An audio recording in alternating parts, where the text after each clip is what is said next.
Well, hello everyone. Welcome to another episode of Yesshift, and this time I'm Steven. My Dan had to work on some stuff, but thankfully I'm not alone here.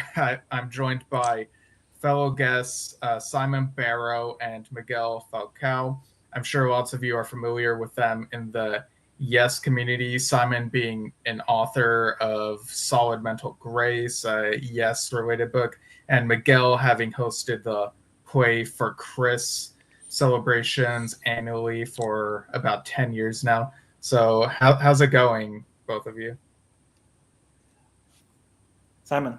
Oh, it's going very well indeed. And greetings from Scotland, who, for anyone who follows these kind of things, qualified for the what you would call soccer and we would call football World Cup, which of course will be in North America next year. So we're in very good cheer in Scotland at the moment.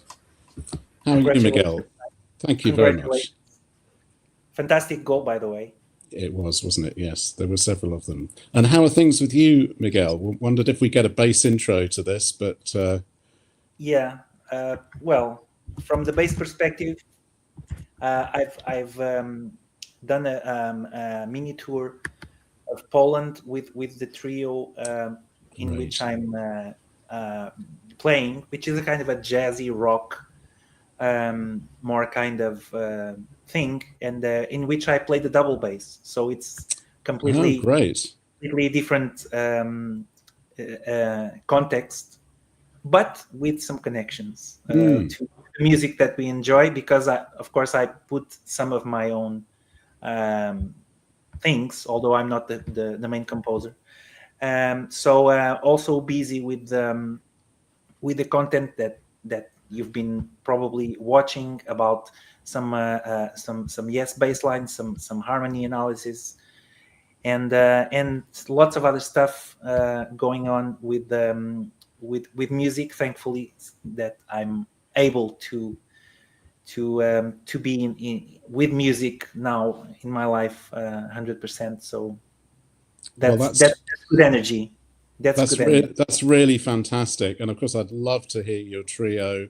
The kind of jazz rock area is very much my kind of area as well. Really interesting to transition into an upright bass as well. And the work that you do on exploring the bass lines and the music of Chris Squire, both in the Play for Chris videos and also in the dedicated videos, and of course a lot of shorts you're doing on YouTube as well, is really fantastic, and I know lots of us appreciate that. And it's great to see you. We were figuring out before the show started that we last saw each other 27 years ago, 1998, a Yes tour at Hammersmith Odeon, but we've cooperated and connected through email and the internet since then, but it's good to be back in the room with you.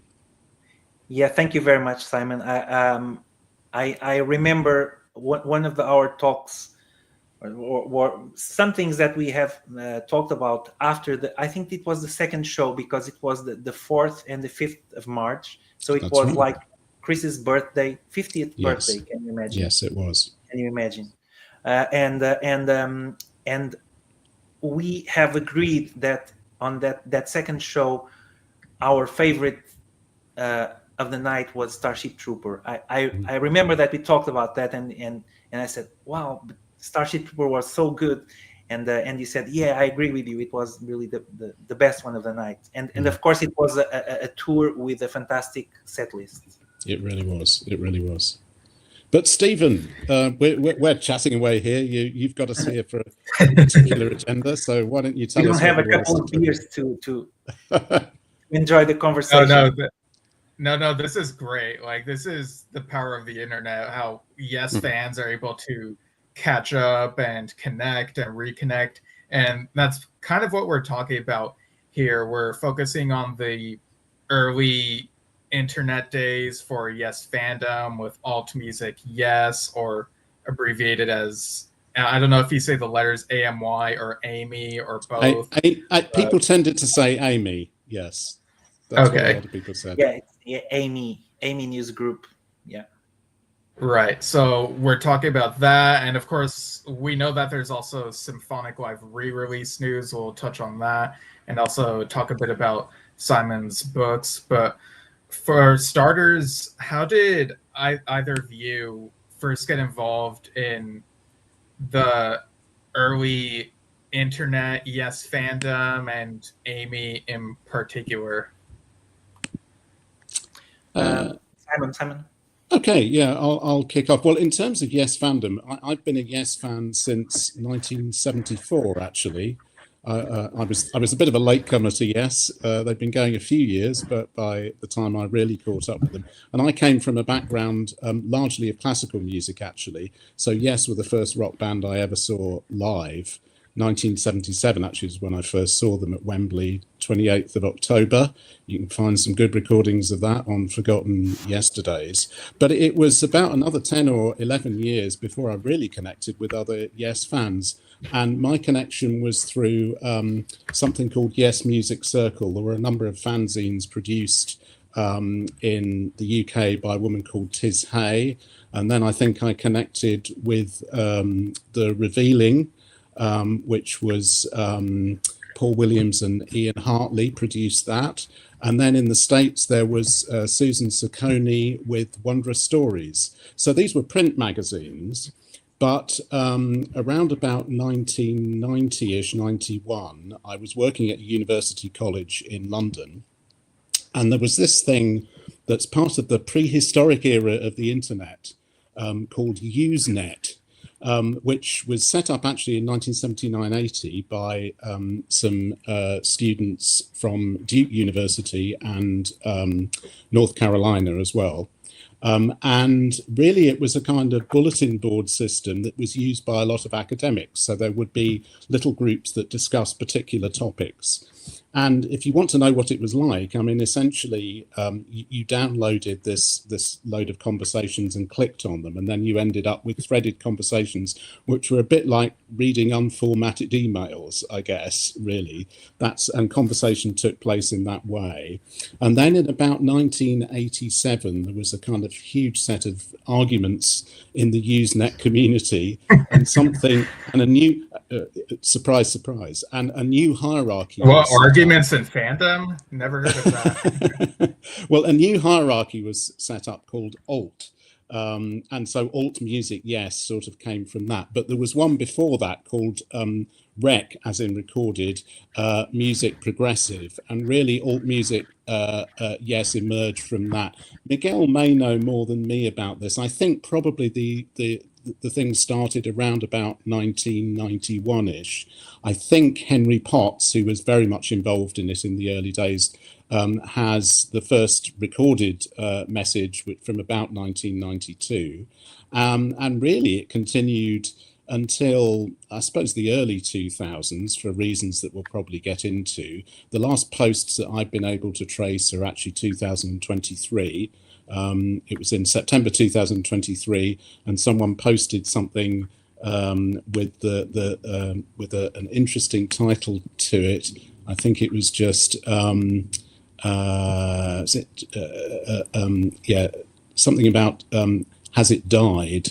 And really, the question was, anybody else around? And for a whole lot of reasons, this way of communicating went out of operation. But that's really what it was, and we can get into what happened on it. And Miguel, when I think I first connected in about 92, 93, and I was there until 96, 97. What about you, Miguel? I mean, I know that's where we first met online, but can you remember your earliest connections with Amy? It was later.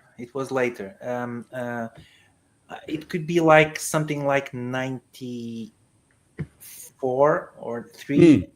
First time that I got access, because I was at university at the time, and there were some computers that had this connection. They were just text terminals, and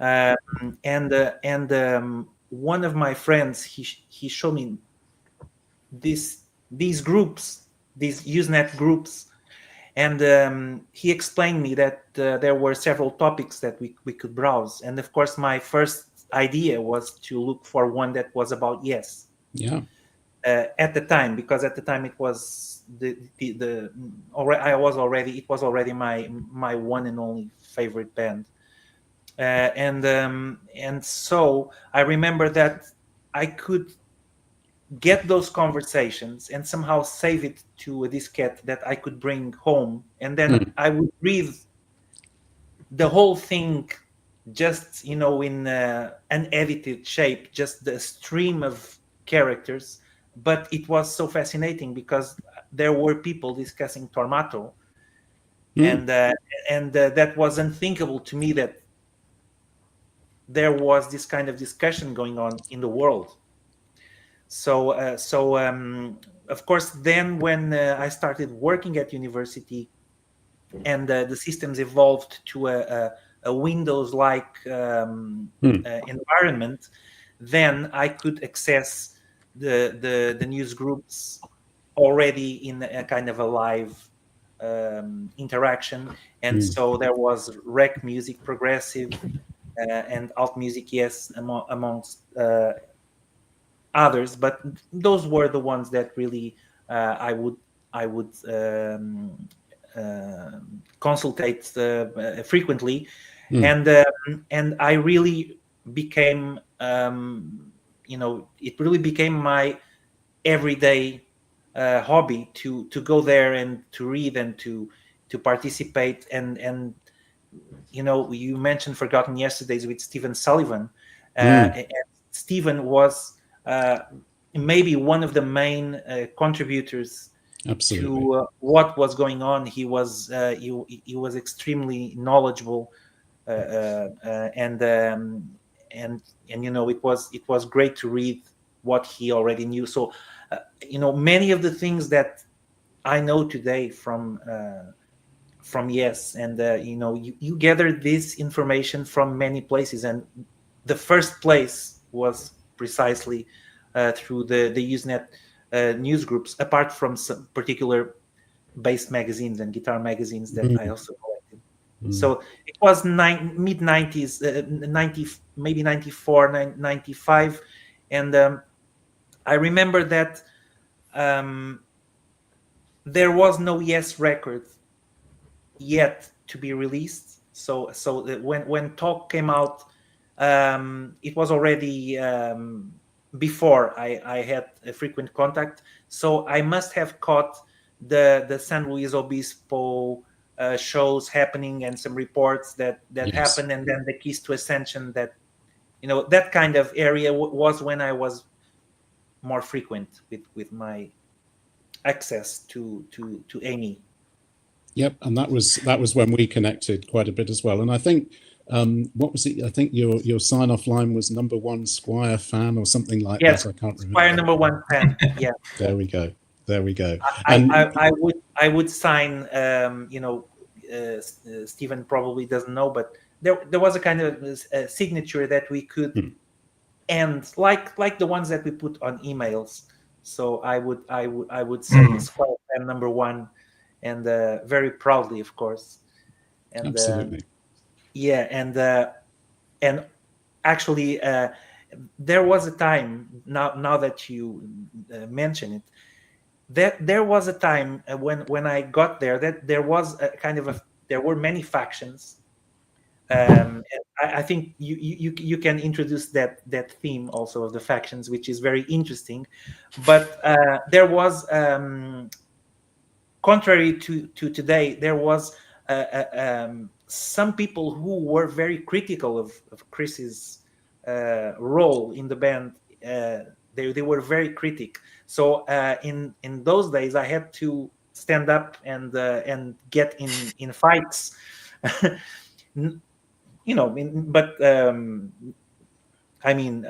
Well-educated fights, but to protect Chris's reputation. Yes. Yeah, to the image and decisions, etc., and music. And I seem to remember you were always great in the way that you posted, because yours were always very well informed and well argued. And we did have a certain amount of trolling, I think, that went on Alt.Music.Yes.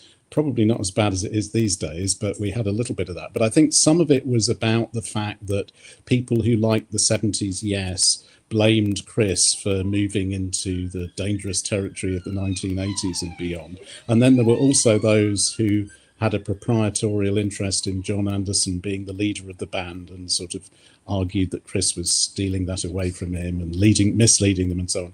But Miguel always argued very cogently, and actually you kept returning to the music and Chris's foundational part in the Yes sound and how important that was. And that was, I mean, I was there because I was interested in the music, but there was all kinds of other stuff going on as well, of course. And you mentioned factions. And maybe we'll say, I can't remember if it's been discussed on Yesshift before, but I mean, I think there were sort of 4 or 5 main factions. People who particularly loved 70s Yes, it got labeled Troopers, obviously after Starship Trooper. And then those who particularly were attracted to the 80s band were called Generators because of the Big Generator album. And then there was a very small faction of which the major voice was probably Henry Potts, actually, called Panthers. Who particularly liked drama. And of course, in the earlier days, drama was not accepted and revered in the way it increasingly is now. I mean, I know, Stephen Wilson has said that his 2 favourite Yes albums are Tales and Drama. That was kind of unthinkable in the early years. So a group emerged in defence of drama. I believe there was one person on Alt.Music.Yes who claimed only to like drama and not any other Yes albums. Oh, wow. but I suspect that was someone who was just trying to do that to wind a few people up. And then you had people whose interests spanned, of course, the whole of Yes music, and they were called, rather dubiously, Yes holes, which...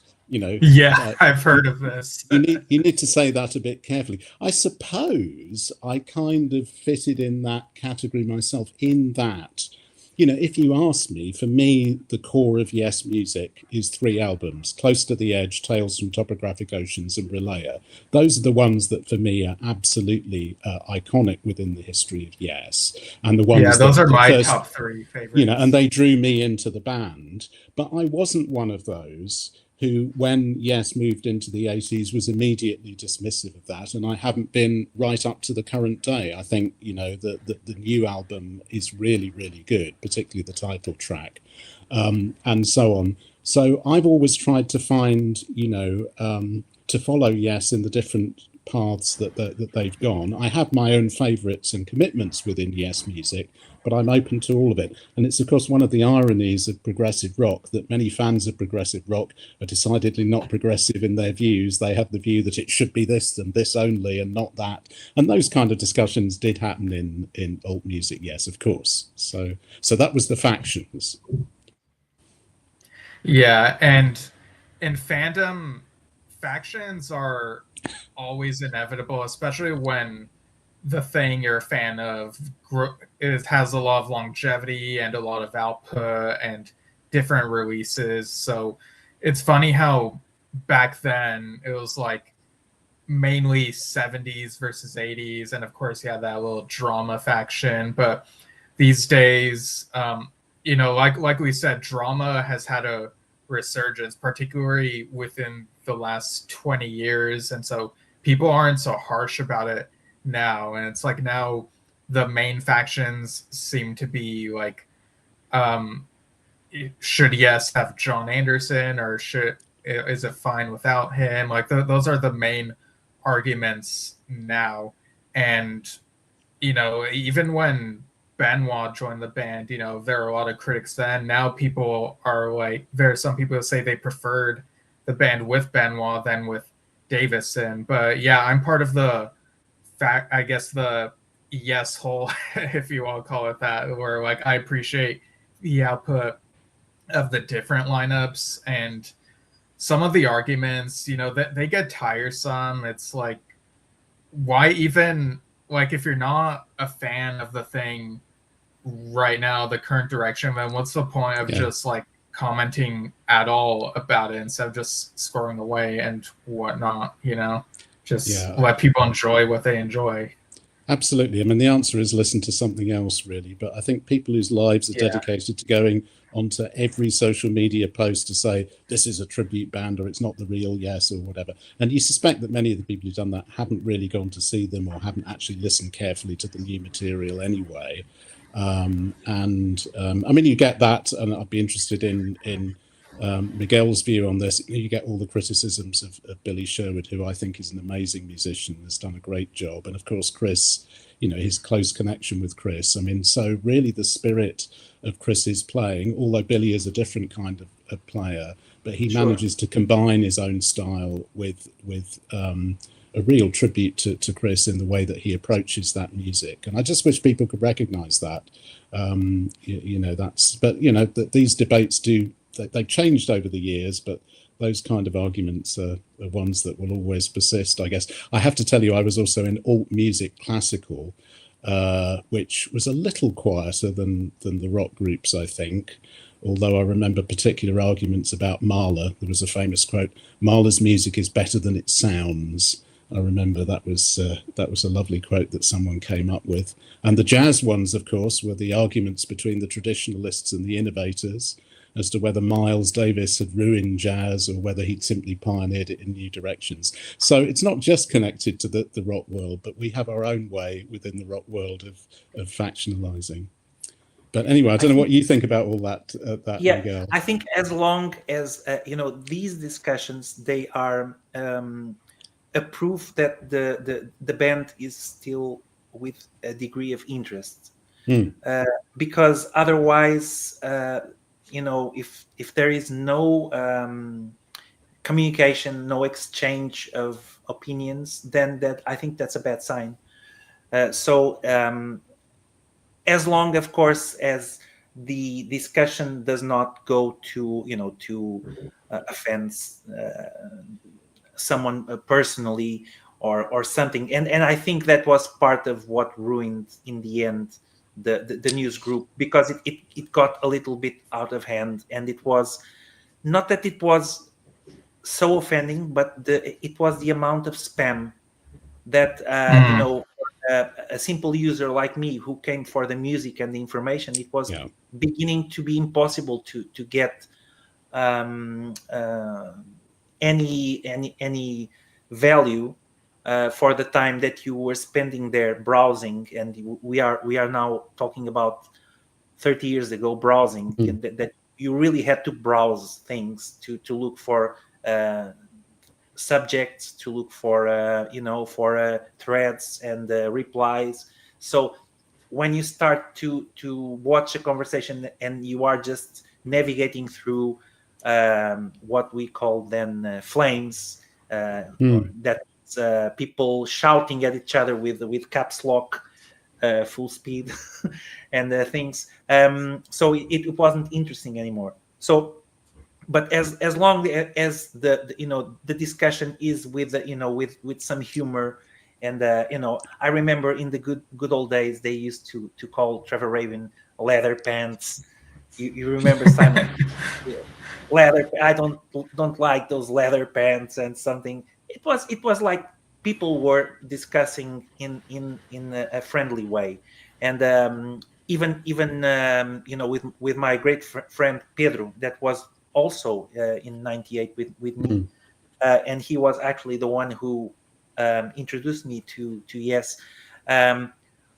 We used to say, look at that song, like speaking about a Yes song. That's horrible. That's how did he play that note? But of course we are talking about something we love. So we can the adjective of horrible and disliking and and that's weak, and it's always in a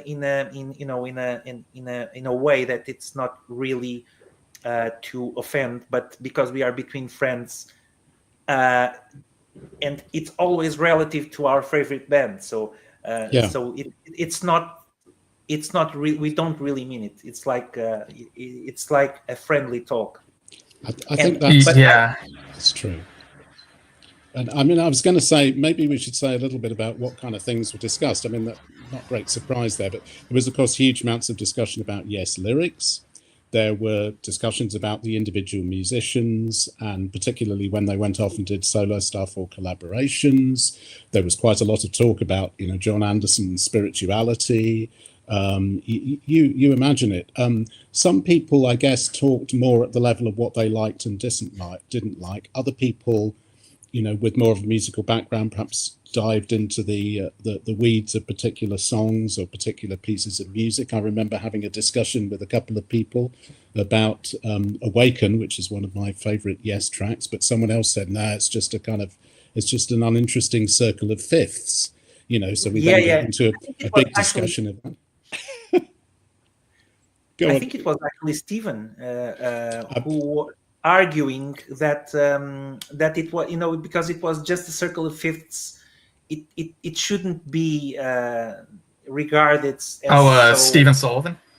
Yes, this is true. I was trying tactfully not to mention Stephen. That's one of the few things I agree with Stephen about a lot of things to do with Yes Music, but his uninterest in Awaken is not one that I agree with him about, and I think it's a very creative double use. Well, it's actually, of course, a circle of fourths, because what happens is that they reverse it, and then Wakeman plays arpeggios over the chords and so on. But we had this kind of long and involved discussion about that, and I'm sure Miguel was on the right side of that argument, although I can't quite remember.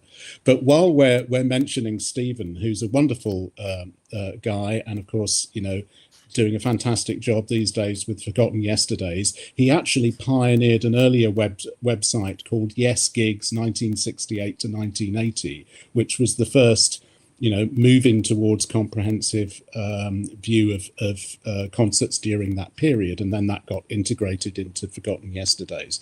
But Stephen posted, very good material on Alt.Music.Yes, although, given where he's from in New York, sometimes he could be a little impatient with some people over certain kinds of things. And he did actually create what for me is perhaps the best ever put down of somebody I've ever seen on the internet.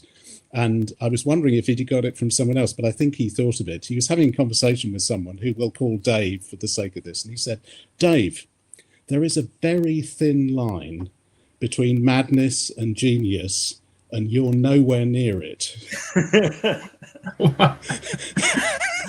Which I just thought was an absolute stroke of genius. It was also very funny, so it kind of broke down the argument as well. And then, of course, you also had Henry Potts posting an awful lot of material. Henry is what I would call an encyclopedist. He kind of, is very good at marshalling data and information, and he would provide huge amounts of background information on things. So, at its best, it was really, really great.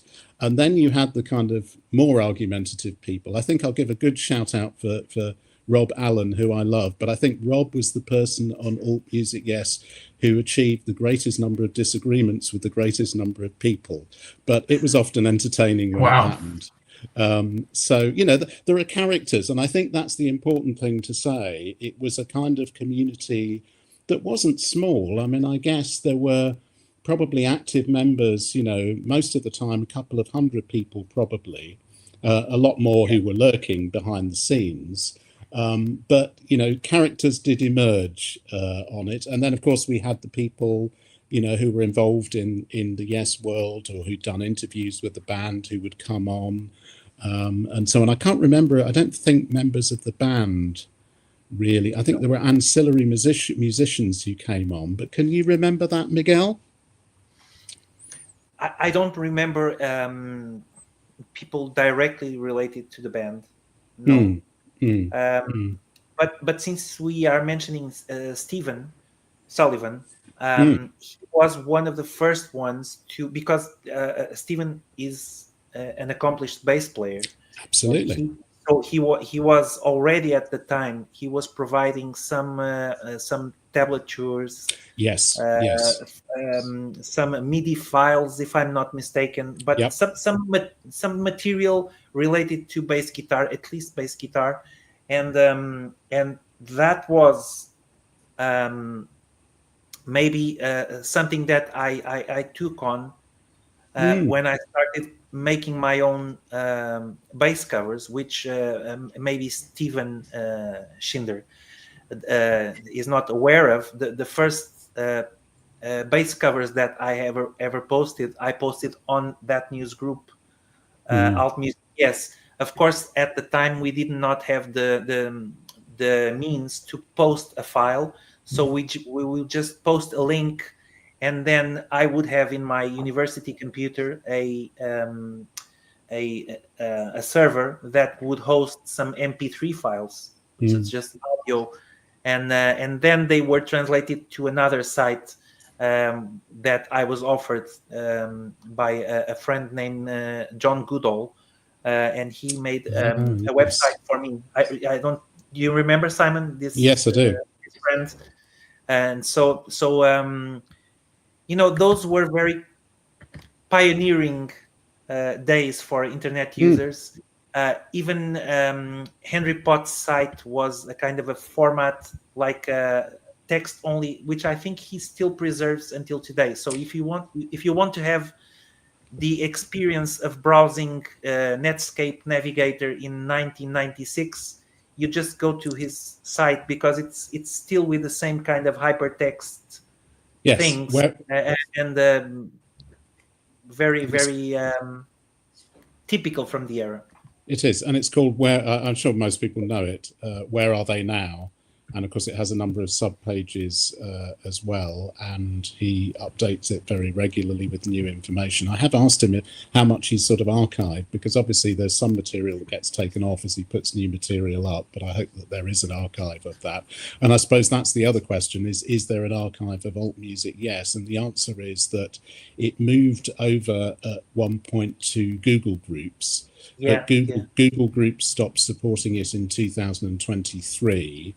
And I imagine, again, I don't know whether Miguel knows, but I think that's more or less when Alt.Music.Yes or Amy kind of ended. As I say, I saw this last post about has it died in September 2023. And you can find bits of it on sites like Narchive, which is a kind of archive site. But you'd need some specialist, software to be able to try and access the whole thing. But it's out there somewhere. Nothing disappears from the internet fully. Well, yeah, I know that the Wayback Machine gets snapshots of certain sites, so you could conceivably see like an earlier version of Bondigazoo, Henry's site, and see what earlier news posts were like on there. So yeah, that's definitely one resource that people could try to use for some of these things. Okay. I'll try, because there were really, even my reports of going to see Yes live, I'm probably reporting there when I went to see them in the Open Your Eyes tour. I wrote something. The Ladder tour, I also wrote something. I'm not sure if with the Magnification concerts I was still there contributing in late 2001 probably, but there's a lot of information that is still useful, and it's just text, so it does not take many space to store. So hopefully it's still available. Yes, I think quite a lot of people also cross-posted at that stage on Forgotten Yesterdays, their concert memories and concert reports as well. But you've reminded me, I think probably 97, 98 was when I stopped participating in Alt.Music.Yes. That, I think I said 96 earlier, I think it was a little later than that. But around those tours, I remember discussions, and I remember your posts about them and discussions as to the arrangements and, what Chris was doing and various other things. So it was great stuff. Yeah. Being born in 1994, I missed out on some of this like as it was coming out. But when I got on, I think around 2007-ish is when I started like discovering, oh, I can watch all these Yes concert clips and solo clips on YouTube, and in the comments was where I would see the discussions between fans. And I don't think I got onto Facebook for all that until like 2010. So, you know, in between all those years, like, or even before, like the mid 2000s, I would just now and then go to yesworld.com, see if there's any news there. I'd check out Notes from the Edge, and in like 08, 09, I'd go through all the Notes from the Edge issues to see what Yes fans were saying back then from like 1990 onward. And so that gave me an idea of some of the arguments that people had, you know, like Yes West versus ABWH and all that stuff, preferred lineups and whatnot. And so it was interesting to see all those snapshots. And over time, it's like things kind of change, but also stay the same for better or worse. Yeah. So I mean, just mentioning that, Stephen. So, I mean, also part of the demise of Alt.Music.Yes was to do with the technology, and the technology changed, and so Usenet became, something that wasn't going to have a future, clearly. But then you had the emergence of Notes from the Edge, which I think happened in around about 92, 93, that kind of time. That was Jeff Honeycutt and Mike Tiano. And of course, the difference with Notes to the Edge was that it started off very much as a kind of fairly simple format that would be like reading an email these days, and fans contributed to it their own comments, but in particular what Jeff and Mike did was to interview members of the bands. There were some great interviews in that video. Yeah. So I think some people started moving away from Amy towards Notes to the Edge. I mean, some people did both. And then, of course, you had Yes fans which started, I think, around 2003. And that saw quite a big shift, I think, away. And also, as Miguel has mentioned, unfortunately, there were one or two grudges connected to projects that members of the band had been involved in that started coming up on Alt.Music.Yes and rather taking it over. And that, and also the spam, meant that I think quite a lot of people left around that time. So that was really the kind of big shift towards a new generation of online Yes fandom. Yeah, I think there were, sorry, I was just going to say, I think there were others involved in running Notes from the Edge at first, and then Mike and Jeff came in a bit later. Like, I think it changed hands a couple of times, but yeah, it does, like, from when I looked back at what those internet days were like, it does seem like around the Keys to Ascension era was when stuff was sort of changing for Yes Internet with, Yes World and Forgotten Yesterdays, and at some point there was even like a virtual John site where something would just generate lyrics in the style of John Anderson. And it was, I remember, like, when I discovered this, I thought it was kind of a funny, silly, charming thing. And now it's like, with how AI stuff is now, it's like you could get really scary with that kind of thing now. And then, of course, let's not forget also the notorious CD-ROM that came out with the Talk album. Oh yeah, Yes Active, which is quite entertaining to watch, really. The attempt by Victory Records to turn them into kind of almost reality TV stars in the way that was put together. that was certainly entertaining. So it's interesting. Yeah, absolutely. I can't remember what Chris did on that, or what happened to Chris on that. He talks very, very little on that one. Yeah. It's mainly John and Trevor. I think expectedly that John and Trevor, they are more active. Yes, and it's the kind of it's almost the visual equivalent of ELP's notorious Love Beach, really, if you look at the images on that. So there's some funny moments. Speaking about CDs, so and since we are at Amy, let's get into it. Yes. So Stephen, you already made a whole episode about this one. And Yeah, thankfully, Siberian True yeah, with a CY. exactly. Siberian Katru. It's a double CD. I think it was it you, Miguel, who put it up on YouTube eventually, and which is really great. And of course, one of the many things to note about it is the cover, because that's Bob Sesker who did the Magnification album, and I think I think I'm right in saying that cover image, the one in the center there, they were originally considering using it for the 2002 In a Word Yes 5 CD collection, but then Roger Dean got back involved in it again.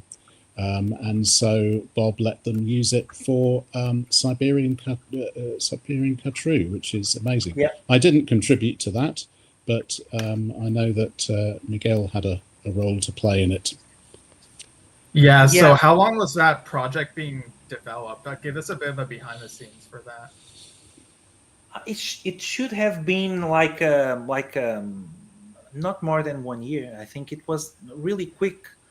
I The thing remember is it being that, talked about, Miguel, around about yeah, 2000. I think there were discussions of it, and then you all yeah, got going on it in 2001, and it appeared in 2002. It was quite quick, really, yeah, wasn't it? yeah. It was quick because um, there was, at the time, there was still a big activity, and probably at the time I was also getting into make my own music, and I could have some technology to record. So that was really the beginning for me also to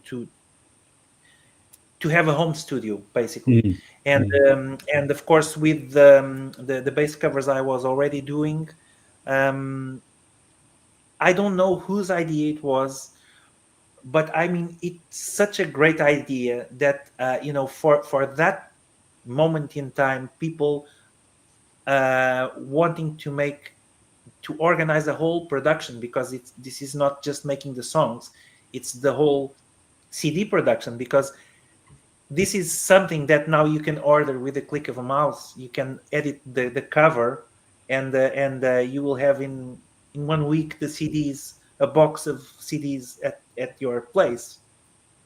But 25 years ago, of course, this was big logistics.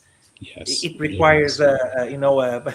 a production team to take care of all things, to sign the authorizations, to give the rights for the music to the CD company or whatever, or to the publisher. So it was really well organized. It was in fact so well organized that I don't remember being bothered about bureaucracies, or I just had to do my thing, and the way that it was organized, it was very smooth for everyone, and suddenly it was there. Of course, I didn't see that the bulk of work going, to from collecting each song and then turning it to the final product. But I think it was very well organized, and especially I think the ones that got involved, the musicians, and they really got along very efficiently because it was so easy. Yeah. Yeah, there's lots of great music on there, and what's cool is it doesn't like it's not a Yes tribute album, but you see what these musicians who were influenced by Yes were able to put out on their own. Do you know if there were ever any discussions of doing another one of these back then? um I don't think so, because the timing was that soon after, then it was, people started going away Mm. from uh, Oh, from from Amy. from that. What I did do was to play a bass line, and this is very funny, of Siberian Katru itself, so the song, for a project that was like, I think was also a pioneering project at the time. They were trying to do what now we call a collaboration. that Right. many musicians, one plays the drums and is in another part of the world. So they did that, and they asked me to do the bass for the for Siberian Khatru. And somehow I don't know where the final product was. I don't know if I still have the file, but that was the other only project I was involved with, and it was a really good cover, I can tell you. Yeah, and I remember going back to Siberian Khatru for a moment. I want to ask you a question in a moment, Miguel. This one or the song? Yeah, well, I'm going to ask you about the piece you did. You did a piece called New Pictures. Oh yeah. On the album. Maybe tell us about that. But to mention, Chris Oberst did a couple of tracks as well, and they were slightly more experimental. I really remember enjoying those. And we should give a shout out to Len Richardson, Timothy Martin, who actually did a lot of the audio compilation and production and so on, along with Robert Seeberger. And John Thielen, I think, was quite involved as well. And as Miguel has said, I wasn't directly involved in the project myself, but I was talking with a few people who were, including Henry Potts, who of course wrote the liner notes for it. And it did go pretty smoothly. And I remember people sort of laughing about this and saying, if you look back on some Yes projects, those were incredibly difficult for all kinds of reasons, both amongst the band and amongst lawyers and so on. Unfortunately, none of that was reproduced in the production of Siberian Khatru. It was a fairly harmonious sort of project. But can you remember anything about what you did with New Pictures, your contribution to those CDs? So that's a piece that I have written for the 8-string bass. That by that time it was like my new toy. I always wanted to have an 8-string, and I got it from the internet and from also a site that doesn't exist anymore, which was called Bunny Bass. So it was like a kind of a personal ad for selling bass guitars, and I had it from the US. Right. So this Sonus 8-string bass, and the person who sold me the bass, he was working in a kind of what we now would call plugins for audio. So, at the time I was using that on Cakewalk, which was the one of the main softwares for recording audio, and it still is. But back then it was kind of the only more advanced that I knew. And he offered me a plugin of reverb. So I ended up the reverb that you have on the track was produced by that plugin that the person who sold me that bass that I played. So it's the same it's the same person who gave me the bass and the effect. And as far as the song is concerned, it was taking on Chris Squire's tuning of the Rennie bass, where the top two strings are in fifths. Right. So the song changes and others. I decided to create a song that would be with the top strings not in fifths, but the D string would be in fifths and the G string would be a major sixth. Right, yeah. So and with that I could generate kind of chords that sounded very nice to me, and from then I tried to taking the footsteps of Chris to come up with the different tuning and see how it turns out. So that's how I developed the song. And I have to say, it's one of my favourites on the album. I'm not just saying that; it really is. But I mean, what was great about it was precisely what you described, which is that you used a similar process that sometimes Chris used in, it'd be a tuning or an instrument or whatever, which would actually produce an idea for the music, and that's exactly what you did as well. So that was terrific. But it was it was a crowning achievement of Alt.Music.Yes and the community that had been brought together, and that it turned out to be not just a discussion community, but a musical community as well, which is fantastic, and a creative community. So as you rightly said, Stephen, the important thing about the album was that it wasn't just a Yes tribute album. It was actually people who'd been really influenced and shaped by the music of Yes, then sharing their own creativity and their own ideas, some of which sort of were somewhat in the progressive rock area, and others of which were surprisingly different, which was great. Actually, I should have re-listened to it in the run-up to this show, and I haven't done that, so I'm going to go away afterwards and have a listen to it.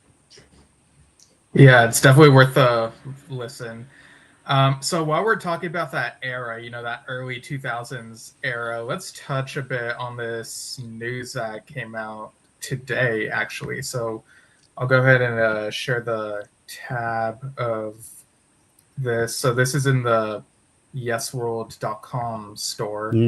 I was a bit surprised by this. So Yes, Symphonic Live is being re-released. It's estimated to ship on or around January 23rd of this coming year. And this is there's a Blu-ray plus 2 CD collection, and there's also 4 LP version. So here it says this reissue is packaged with a CD-sized clamshell box featuring the Blu-ray and 2 CDs, each housed in their own slipcase, along with a booklet, fold-out poster, and 5 art cards. And yeah, it says a bit about the band as well. And the extras, it does maintain the extras, the Don't Go music video and the 30-minute Dreamtime documentary. So you got, let me zoom in on this a little bit. Oh, wow, that's actually really big. So it looks like the artwork has also gotten a bit of a makeover with some of the details, or a couple of figures on the landscape there now. I'm not clear on whether this has the CGI bits that you could watch on the original DVD when you press a button on a remote, if I remember correctly.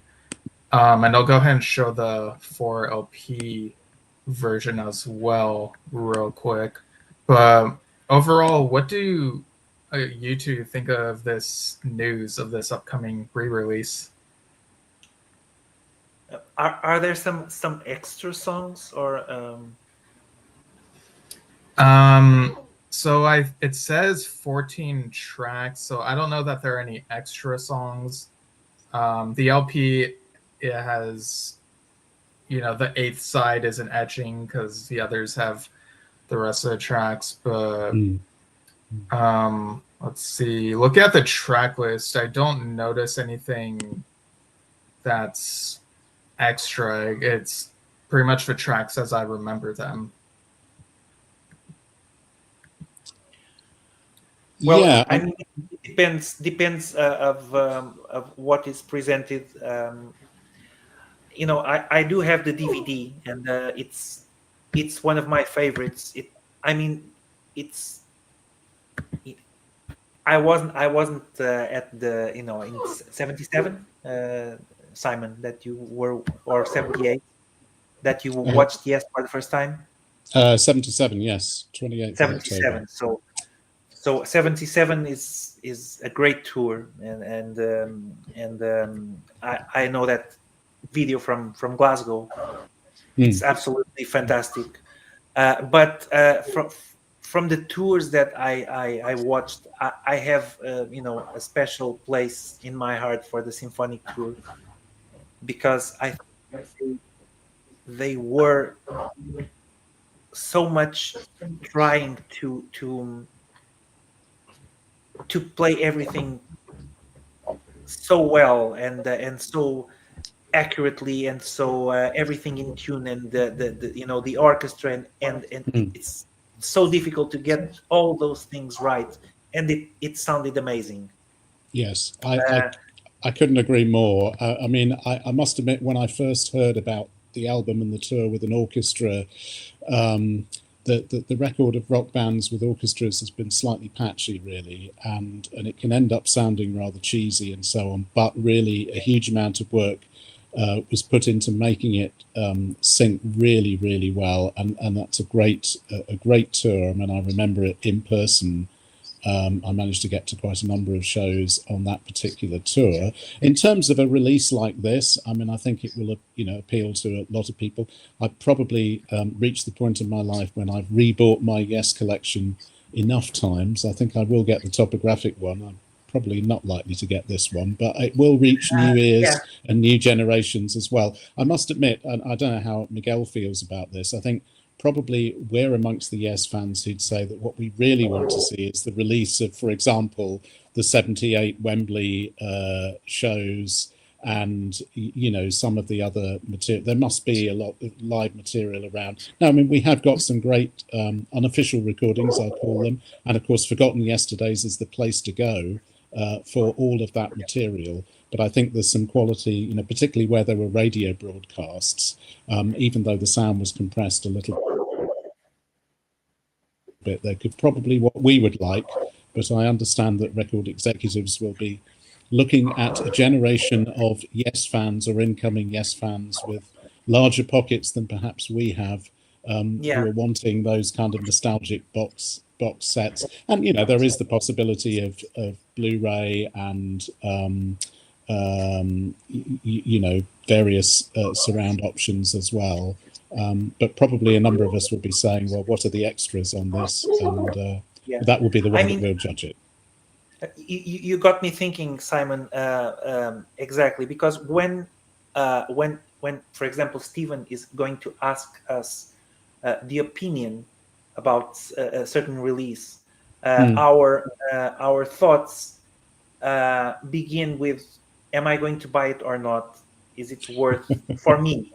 But of course, that perhaps shouldn't be the only thing that we should tell. I mean, I think it's very positive that there is a reissue of the of the album, of the concert in the first place, because it's been 24 years or almost 25. It's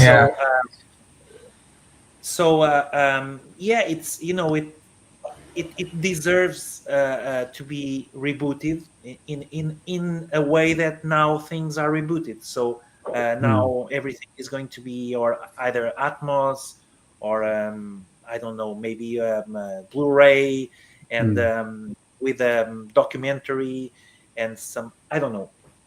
So it's good. It's good that they are they are re-releasing stuff and possibly it can appeal to a generation of people who are not yet very much into Yes, but when they see that concert, they hopefully they will see this is not like any band's gig with an orchestra, just just doing what some string pads can do. That's real music that was made for the orchestra, and it was interplayed from between the band and the orchestra. There's something very special about those concerts. So I think it will be good to be re-released. Yeah, absolutely. And I was going to say that the other thing is that the concerts themselves are wonderful. The arrangements, including the adjustments for live arrangements, because live performance with an orchestra is different to arranging and putting things together in the studio as well. And then you had Tom Brislin, of course, with the band at that stage, amazing keyboard player.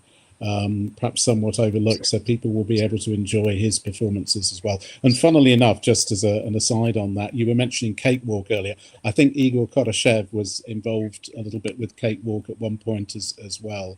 It's a little bit sad what happened Yeah. to him, because again, he was an extraordinary contributor to the band, and his own demise was a little bit sad. But we want to try and remember the happy side of things, not some of the difficulties. And as Sure. Miguel has said, this is a way of making sure, and even those who don't buy it might think, oh yes, I have that CD or I have that DVD, and return to that music, and other new people will be turned on to it, which is really important. Yeah, this is a DVD that Dad has had in his collection. I've not had it in my own collection for whatever reason. I've watched it. I've watched the documentary and the music video on it, but since I don't have it in my collection, it was an instant. You're the market. For me. Yep. Yes. Yep, So I ordered it before the show actually, so I'm expecting it there we go. in January. Yep. And in a way, it kind of keeps that era alive, or reminds people of that era. I mean, I think a while ago we heard that there might be something going on with a potential magnification re-release. So I'm hoping that this is maybe a foreshadowing of that. Like, I would love to see a reissued magnification. Release the multi-tracks for everything. It's what I Yes, absolutely. Yes. I don't need more remixes. I just want the multi-tracks. You just want the multi-tracks. Absolutely. Yeah. You and Rick Beato. Yeah. Yeah, and all the people who love, to make that kind of archaeology. And of course, absolutely. I would go straight to Chris's tracks, but yeah, absolutely. Well, you have a remarkable ear, and that really shows in your playing. But I'm sure if you had those tracks, you'd also discover things that we hadn't heard before. So yeah. That would be great. But that's also what keeps the interest. Things never have to be too easy. No, exactly. And music is alive, and it lives and it breathes, and these are ways in which it can find expression, and that's really important. Right, definitely. So as we wind things down, Simon, I understand you have some words to say about a book or two, so why don't you go ahead and let the viewers and listeners know? Well, that's very kind of you to do that. So when we were talking before the show, you mentioned the book that I did do on Yes a few years ago. There it is, Solid Mental Grace, listening to the music of Yes. I think there's a thank you in that to you, Miguel, particularly. And I was very fortunate to do that with a small publishing company in 2018. In fact, I think it's also mentioned in February for the Yes Music podcast calendar. I hope you don't mind me mentioning that. But I was actually very privileged to be able to launch that book at the fan convention on the weekend of the 24th, 25th of March 2018, which was the 50th anniversary tour. So that was very, very special. The publishing company, Cultured Llama, who did that, closed their list a year or so ago, which means that the book is technically out of print. I do have some copies here in the UK if anyone wants to get hold of one, but I am actually looking later next year to do a completely new edition of it, which will probably be called Solid Time of Change, another quote from Close to the Edge, still listening to the music of Yes, and we'll have some re-editing of the existing material and 5 or 6 new chapters. But before I do that, I have something that has been on it's part of my sort of the guilty side of my conscience, in that 2.5 years ago, I agreed with the wonderful Stephen Lamb of Sonic Bond. And if people don't know Sonic Bond, check out www.sonicbondpublishing.co.uk. Fantastic publisher of books on a whole spectrum of rock music, including progressive rock. And of course, Stephen has been on this show as well.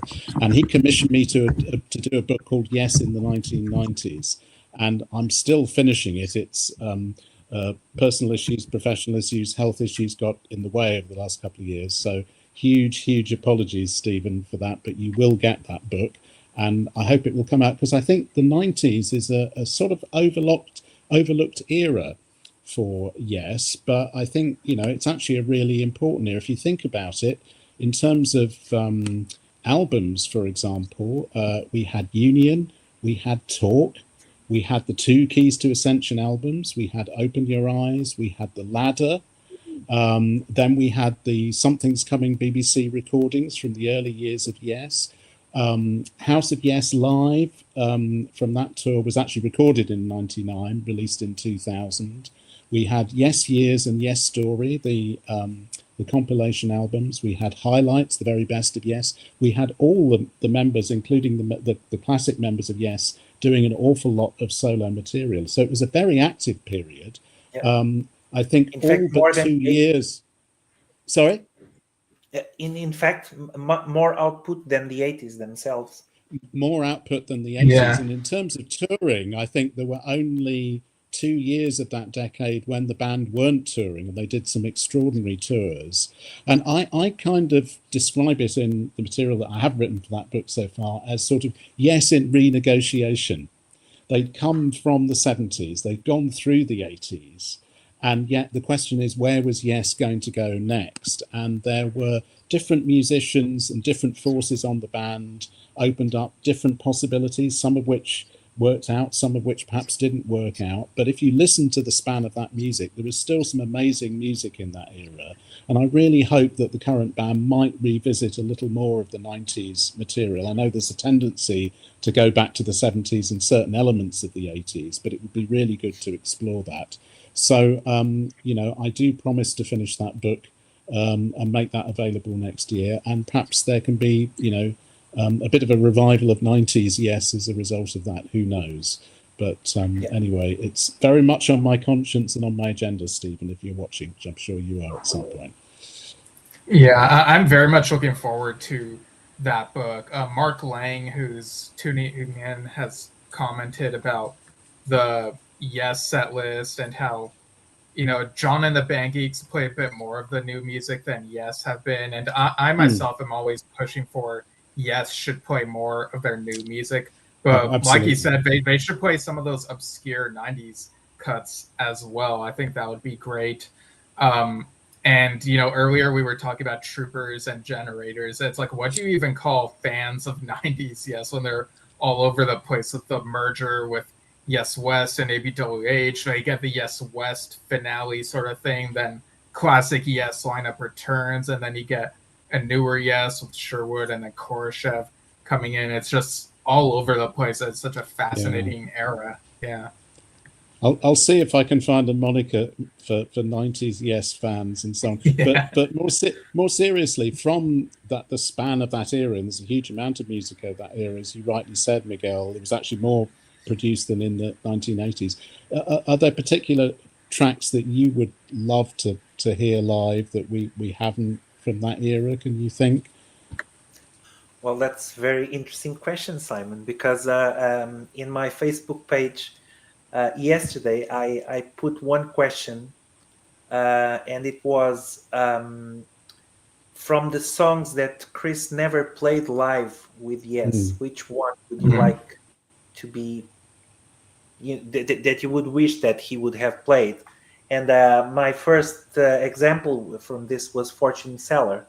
Yes, absolutely. From the Open Your Eyes, yeah, and that's a kind of example of something that it's one of my favorite songs from Open Your Eyes and from the 90s. The way that the bass is built, and then it leaves for a synth bass, and it has those funny vocals, the Steve Howe soloing, it has the Igor's solo, organ solo. It has so many elements, and they are really condensed in a short piece, so you don't have any chance to get bored. It keeps moving. I so much agree. I would that example just for my Facebook posts. But it's great to hear you say that, because that's a track that I love, that you kind of think, I bet no one else really likes that. But I think, although Open Your Eyes is an album which lots of people, are critical of and dump on. And I'm afraid Steve Howe has sort of said, "Oh, I don't really think of it as a Yes album." But actually, I think if you listen to that album, you've got Fortune Teller, Universal Garden as well, The Solution, and what's the first track called? New State of Mind. New State of Mind, of course, as well, which I also love. So I think there are some really good material. There would certainly be a very interesting compilation album from the 90s era, actually. And I think if you put some of the best of that material together, it stands up very strongly overall within the Yes catalogue. I think Fortune Teller, probably you'd agree, Miguel, would be a bit of a challenge for anyone to play live, but it could be done, I'm sure. Yeah, it would require. There's a lot of a lot of sound processing on it. That's the challenge, really. Yeah.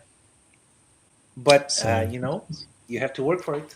Well, there we are. If when I manage to get the book done, maybe that will encourage them to to do something. Yeah. I don't think so, really, but you never know. You never know.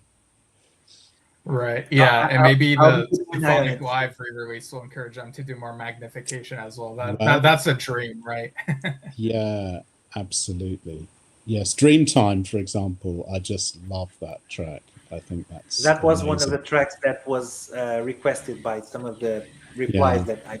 Yeah, I'm sure you'd enjoy it as well. I'm sure. Yeah, I love it. Right. That would be even more difficult because it has like three at least two bass overdubs between fretless and the 8th string and I don't know exactly how much basses are there. Release the multi-tracks. Then you would know. A certain amount of that could be done with synthesizer, but it would be a challenge. And of course, there's a big chunk of orchestral music at the beginning as well, which. But there we are. But I'm sure. I think. What would be lovely would be, and really that's a sort of for tribute bands as well, to sort of rediscover and reimagine some Yes music, because music is living and breathing. It can move forward as well as be reproduced faithfully, as the current band is trying to do with its historic material, and that's important. But there are also ways of rediscovering and reimagining music, and I think if we're going to call it progressive, we ought to be able to do that as well. Right, definitely. Well, this has been a really fun, geeky Yes discussion. Dave Watkinson in the comments put it so well, saying enjoying going back in time with you all. I see Greg Young also tuning in from Oklahoma City. Wubino says going for the One tour. I've seen Yes at Madison Square Garden. That must have been amazing. But yeah, thank you, Miguel and Simon, for joining this discussion. Go ahead and we'll start with Miguel and then go to Simon if there's anything we forgot to mention. But go ahead and let people know where they can find you or anything you're working on online. Okay, so my main point of contact is miguelbass.com. So from there you can get access to my Facebook page, my Instagram, YouTube channel where I have the videos. So, but everywhere you can just type Miguel Bass or what you see here, my name Miguel Falcão. And you will find me. Of course, I invite everyone who is not aware of my social networks to get in touch if you like Yes music, if you want to discuss a little bit, especially with focus on Chris, obviously. I will be posting there also my activities with my other musical projects. I also have a Patreon page, which is patreon.com Miguel Falcão, that you can also visit if you want to support my activities. That's it. All right. And Simon? Okay, well, I mean, in terms of Yes stuff, which is what people might want to connect with me about, I am still on X, in spite of the problems with that site, and I'm at Yes Solid Mental. and there wasn't room for the grace in the title, but that's solid mental. So you can connect with me there, or drop me a private message you want, particularly if you want a copy of the book Solid Mental Grace, Listening to the Music of Yes, the old one. But as I say, I hope the new one will be out. At the moment, I need to update my other internet resources, not nearly as efficient as Miguel at that. But I will say I've got another book out this year, actually, which is slightly different. You can see it there. It's called Beyond Our Means, Poetry, Prose and Blue Runes. It's a collection of poetry and prose. There are a couple of sort of Yes references in it, I will say that, but you can find that on Amazon and other kinds of places. But a lot of the work that I do is outside the Yes realm, although I do do a lot of music reviews for the Edinburgh Music Review, which you can find online, and for the Scotsman newspaper occasion as well. That's more in the classical jazz kind of area, but X is probably the best place to contact me in terms of Yes stuff. And it's fantastic to see Miguel again, and great to have Dave Watkinson contributing, because Dave has been such a major contributor to keeping Yes music alive and curating it, and the writings that he's done and the exhibitions and so on. So there are so many people who gather around Yesshift, who are part of that community, and it's great that it's still there and still moving forward. Yeah, definitely. I'd just like to say that we should this more, and not just with me, but get Simon, get Henry, Stephen, David, and people who have lots of many interesting things to say, not just for the past sake, but also for the present. So it's a bit of a catalogue of white men, but I'm sure we hopefully we'll find some women and others as well. But right. And thank you, Stephen, for creating this space, because this is really, I'm sure that lots of Yes fans appreciate the fact that you are putting your efforts daily, almost daily, to keep things interesting with Yes stuff, and to unite the fans around your podcast.